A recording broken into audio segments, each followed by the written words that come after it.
नमस्कार साथियों, हम पढ़ रहे थे प्रथा और रीति रिवाज।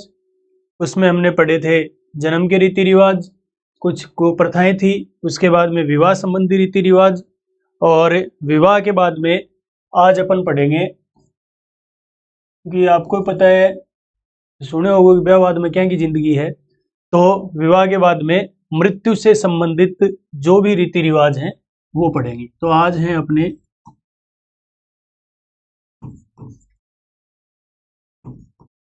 मृत्यु से संबंधित रीति रिवाज। कौन सी रस्म होती हैं, शोक की, गम की, या फिर इन्हें कहें मृत्यु के रीति रिवाज। तो इसमें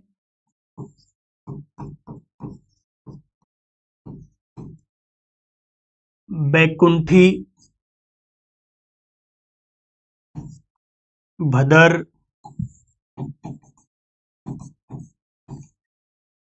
बखेर। सबसे पहले है बैकुंठी। ये क्या होता है? इसमें क्या होता है, जो मृत व्यक्ति है उसे शमशान ले जाने के लिए जिस साधन का प्रयोग किया जाता है, जिसे अर्थी हम बोलते हैं, उसे क्या कहा जाता है? बैकुंठी कहा जाता है। तो बैकुंठी का मतलब है मृतक को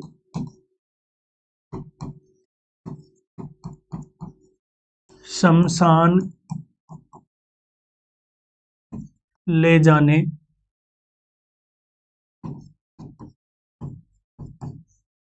के लिए प्रयुक्त साधन।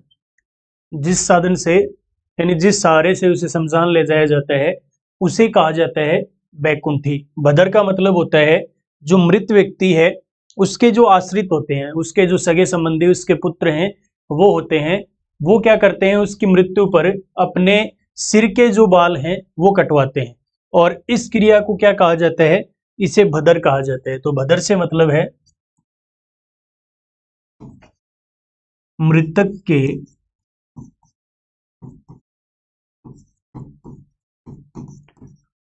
आश्रितों द्वारा सिर के बाल कटवाना। और ये सिर के बाल कटवाना क्या कहलाता है? इसे भदर कहा जाता है। उसके बाद है बखेर। बखेर का अपना मतलब है कि जो मृत व्यक्ति होता है, जो समृद्ध होता है, उस पे क्या करते हैं कि उसकी अर्थी पर पैसे उछाले जाते हैं, और ये पैसे उछालना क्या कहलाता है? बखेर कहलाता है। तो इसमें हम लिखेंगे मृतक पर पैसे उछालना, और ये पैसे उछालना कहलाता है बखेर। इसके बाद में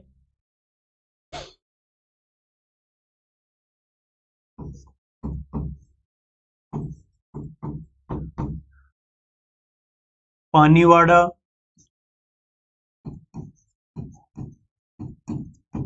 एक होता है सातरवाड़ा, एक होता है जोसर।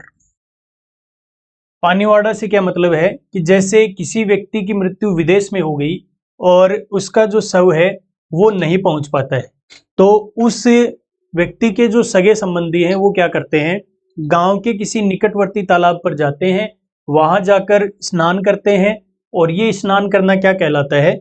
इसे पानीवाड़ा के नाम से जाना जाता है। तो इसमें हम लिखेंगे मृतक के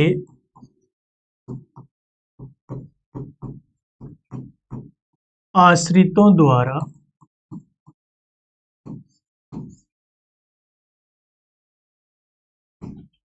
निकटवर्ती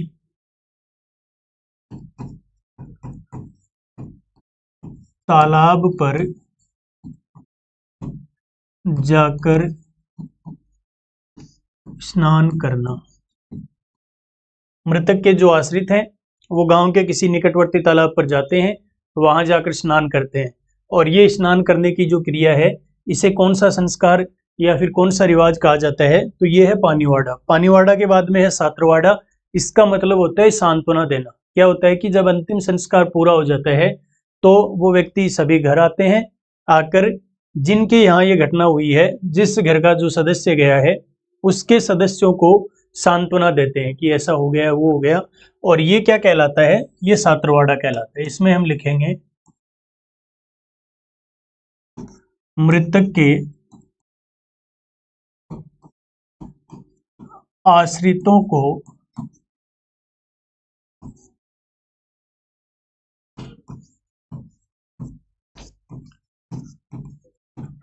सांत्वना देना। ये सांत्वना देना क्या कहलाता है? इसे कहा जाता है सात्रवाड़ा। सात्रवाड़ा के बाद में है जोसर। जोसर, मौसर, ये एक भोज हैं जो मृत्यु पर आयोजित होते हैं। मौसर मृत्यु भोज है। जोसर में क्या होता है कि कोई भी व्यक्ति अपने जीवन काल में ही अपना मृत्यु भोज कर दे, उसे क्या कहा जाता है? उसे जोसर कहा जाता है।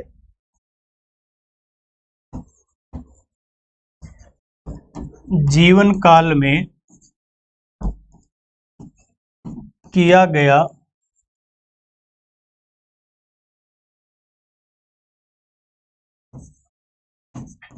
मृत्यु भोज, यानी कोई व्यक्ति अपने जीवन काल में ही अपना मृत्यु भोज कर दे, उसे जोसर कहा जाता है। जोसर के बाद में है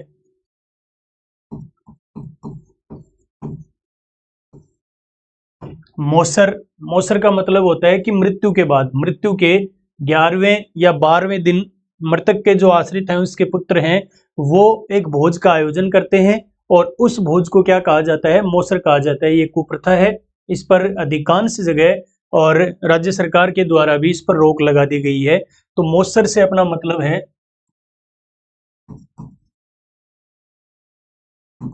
मृत्यु के 11वें या फिर 12वें दिन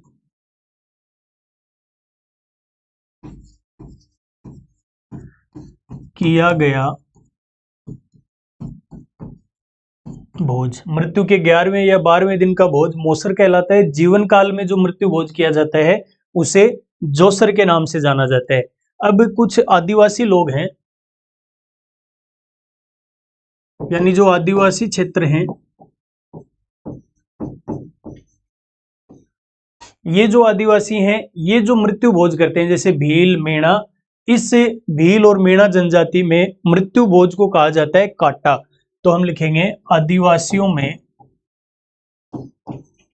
दो जनजाति हैं, भील और मेणा। आदिवासियों में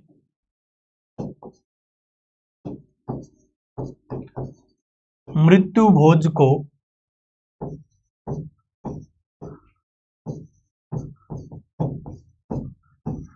काटा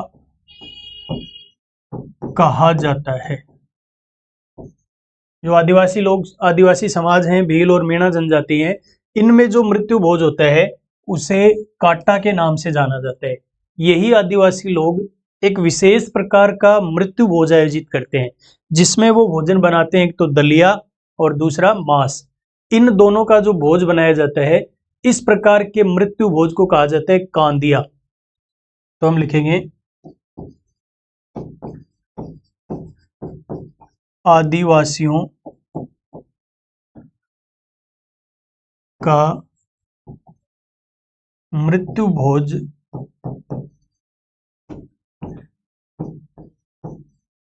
जिसमें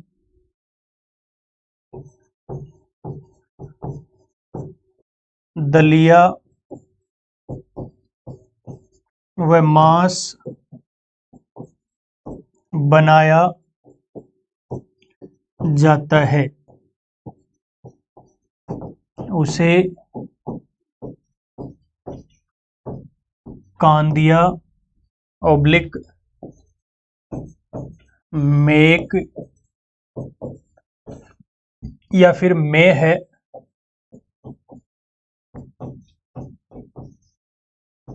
कहा जाता है। तो आदिवासी जो भील और मीणा लोग हैं उनका मृत्यु भोज काटा कहलाता है, और एक ये विशेष प्रकार का मृत्यु भोज आयोजित करते हैं जिसमें दलिया व मांस बनाया जाता है, और इस दलिया व मांस वाले मृत्यु भोज को कहा जाता है कांदिया, उसे ही कहा जाता है मेक या फिर उसे कहा जाता है मेह। इन नामों से इसे जाना जाता है। ये थे अपने मृत्यु के रीति रिवाज। मृत्यु निश्चित है और हमेशा हमें हंसता हुआ दूसरों से मिलजुल कर रहना चाहिए, क्योंकि किसी भी व्यक्ति का है से था होने में वक्त नहीं लगता है। अब जन्म के पढ़ लिए, विवाह के पढ़ लिए, उसके बाद मृत्यु के पढ़ लिए, इसके बाद है अपने कुछ जो राजा महाराजा हैं उनसे संबंधित यानी राजकीय रीति रिवाज।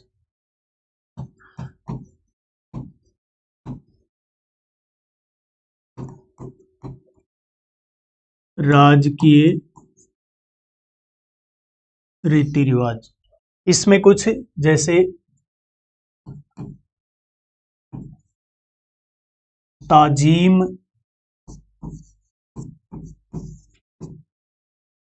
कुरब, ये दो देखते हैं। ताजीम का मतलब क्या होता है, आपने देखा होगा कई जो राज दरबार से संबंधित सीरियल वगैरह होते हैं उनमें जब कोई भी राजा होता है उसके यहाँ कोई सामंत, सामंत का मतलब है कि राजा के अधीन उसके आसपास के छोटे छोटे क्षेत्रों के जो राजा होते थे उन्हें सामंत कहा जाता था।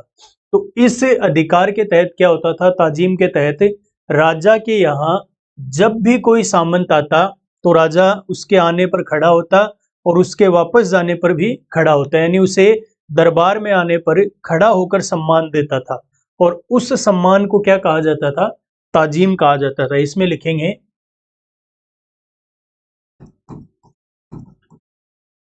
सामंत को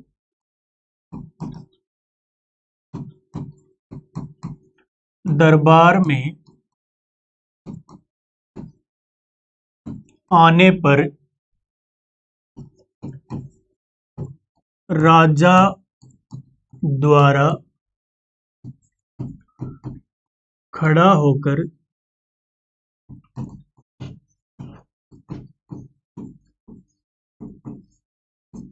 सम्मान देना। एक राजकीय अधिकार है, इसमें राजा सामंत को खड़ा होकर सम्मान देता है और यह सम्मान देना क्या कहलाता है, ताजीम कहलाता है। ताजीम के बाद है कुरब।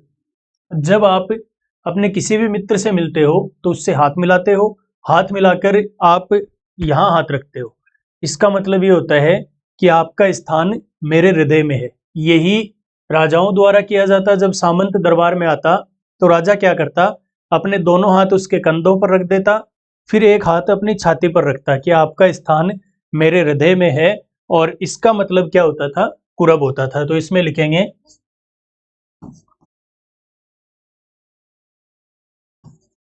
सामंत के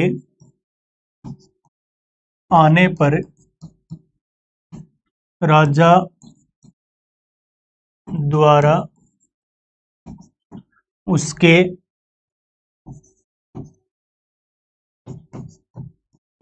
कंधों पर हाथ रखकर अपनी छाती पर हाथ रखना, अर्थात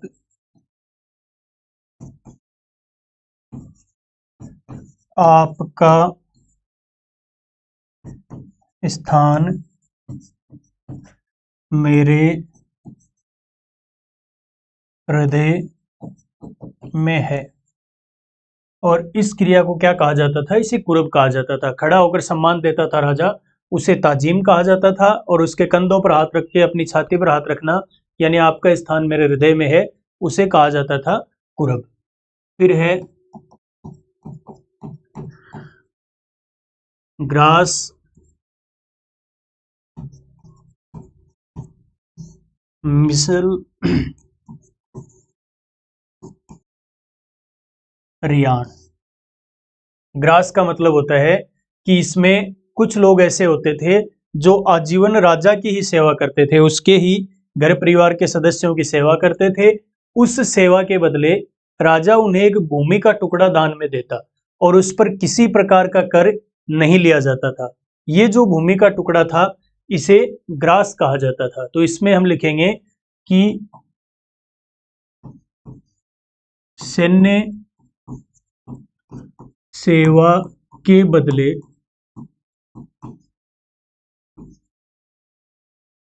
दी जाने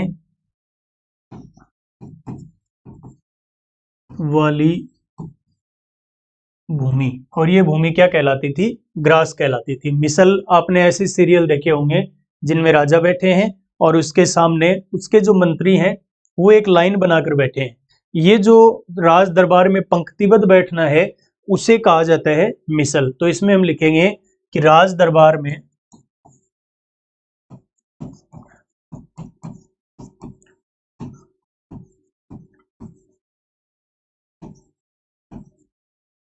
पंक्तिबद्ध बैठना, और ये पंक्तिबद्ध बैठना क्या कहलाता है? इसे मिसल कहा जाता है। रियाण का मतलब होता है कि जो पश्चिमी राजस्थान है, जो मारवाड़ का क्षेत्र है, उसमें किसी भी खुशी या गम के अवसर पर जो शामिल होने आते हैं उन लोगों को अफीम पिलाई जाती है, और ये अफीम पिलाना क्या कहलाता है? रियाण कहलाता है। तो हम लिखेंगे मारवाड़ में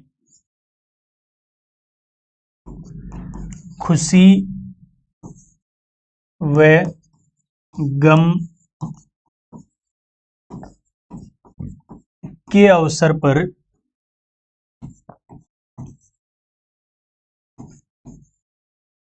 अफीम पिलाना, और ये अफीम पिलाना किस नाम से जाना जाता है?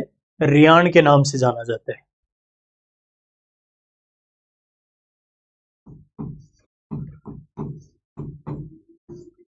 कोठार, हरावल, कदावल,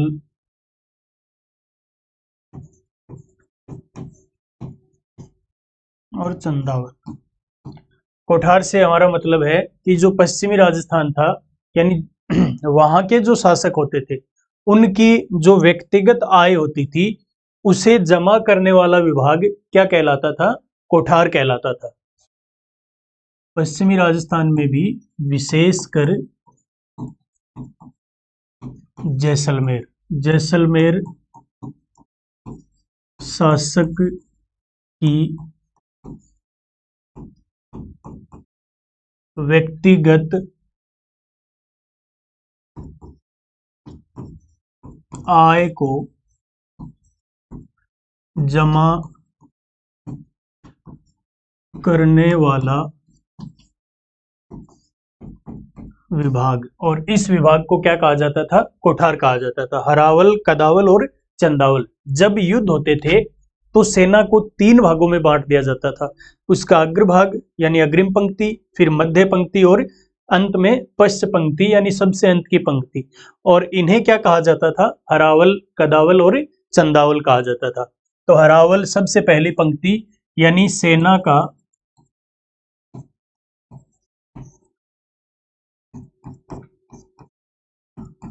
अग्रभाग, उसे क्या कहा जाता था? हरावल कहा जाता था। कदावल सेना का मध्य भाग यानी जो बीच की पंक्ति होती थी उसे कदावल कहा जाता था। चंदावल सेना की मध्य पंक्ति, अग्रिम पंक्ति हरावल, मध्य पंक्ति कदावल और अंतिम पंक्ति चंदावल के नाम से जानी जाती थी। ये कुछ राजकीय रीति रिवाज थे। इसके बाद में जो कुछ ऐसी चीजें हैं जो पूछी गई हैं, रीति रिवाज में ही शामिल है और वो किसी ना किसी एग्जाम में पूछी गई हैं, 5-7 हैं, उनके बारे में भी चर्चा करते हैं और इस टॉपिक को आज अपन समाप्त करते हैं। तो जैसे अन्य में आपको पता होगा, नाम सुना होगा, नांगल,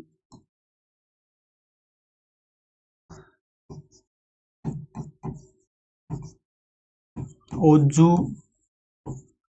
या जिसे हम कह सकते हैं वजू, कीणा।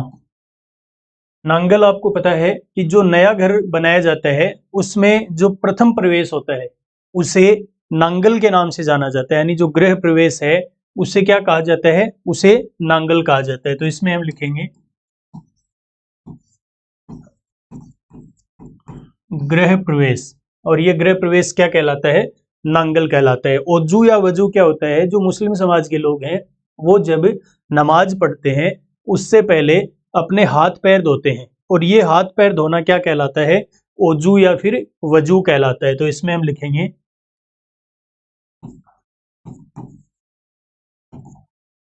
नमाज से पूर्व हाथ पैर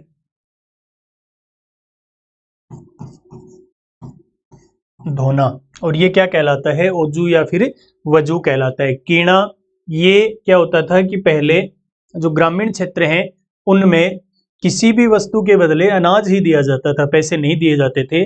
तो ग्रामीण क्षेत्रों में सब्जी या फिर अन्य कोई भी सामान लिया जाता, उसके बदले जो अनाज दिया जाता था उसे क्या कहा जाता था? उसे कीणा कहा जाता था। इसमें लिखेंगे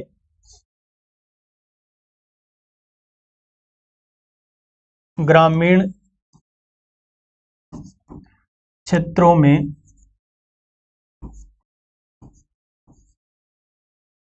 सब्जी व अन्य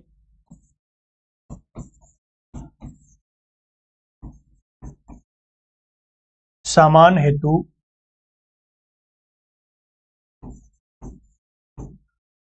दिया गया अनाज, और ये अनाज क्या कहलाता था? ये कीणा कहलाता था।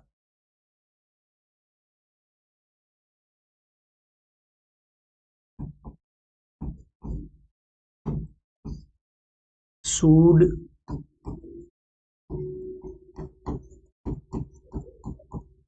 अंगवारो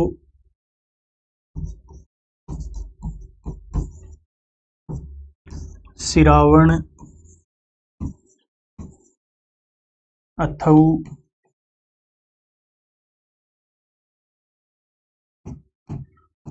सूड आपको पता है कि जब हम खेती का कार्य प्रारंभ करते हैं, अपनी फसल बोते हैं, उससे पहले खेतों में जो खरपतवार होती है यानी अनावश्यक घास होता है उसे नष्ट करते हैं, उसे काटते हैं, और ये क्या कहलाता है? सूड कहलाता है। तो इसमें लिखेंगे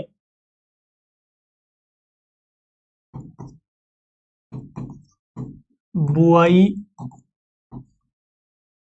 से पूर्व खेतों में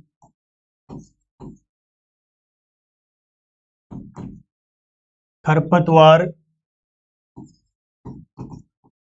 को काटना, और ये क्या कहलाता है? ये सूड कहलाता है। अंगवारो, इसमें क्या होता है कि किसान एक दूसरे का सहयोग करते हुए कृषि करते हैं, और ये आपसी सहयोग की कृषि क्या कहलाती है? ये अंगवारो कहलाती है। तो इसमें लिखेंगे आपसी सहयोग की कृषि, और इस कृषि को क्या कहा जाता है? अंगवारो कहा जाता है। जो किसान लोग हैं उनके भोजन है जैसे सिरावण, अथऊ और ब्यालू। सिरावण से मतलब है कि जो सुबह का नाश्ता होता है, जो कलेवा होता है, उसे क्या कहा जाता है? सिरावण कहा जाता है। अथऊ, इसका मतलब है दोपहर में जो भोजन लेते हैं उसे अथऊ कहा जाता है। और ब्यालू, दोपहर के बाद रात्रि का जो भोजन होता है उसे क्या कहा जाता है? ब्यालू कहा जाता है। अलग अलग भोजन है, चीज एक ही है, बाजरे की रोटी ली जाए सिर्फ। तो सिरावण का मतलब है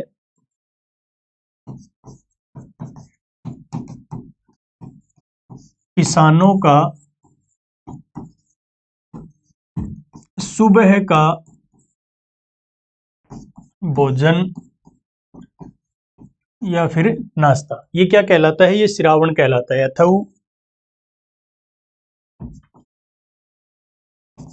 किसानों का दोपहर का भोजन, इसे कहा जाता है अथऊ। और ब्यालू, ब्यालू का मतलब है